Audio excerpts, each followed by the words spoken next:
Today I will show you how to replace the battery in this key fob. This car key is on Volkswagen Group cars manufactured from 2020 to the present day. An example can be the Skoda Octavia of the 4th generation, the Volkswagen Golf or the Volkswagen ID.3 and ID.4.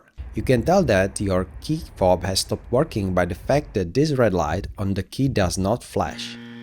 Even with a dead key, you can still easily get into the car and start it. Okay, so first of all, remove this mechanical key. With this key, you can now open your car even if the battery in your car key is dead. Do it like this. Now, put the key into the front cup holder and press the start button. But let's get back to changing the battery in the car key. Now press the key on the inside of the car key cover with the Skoda or Volkswagen logo.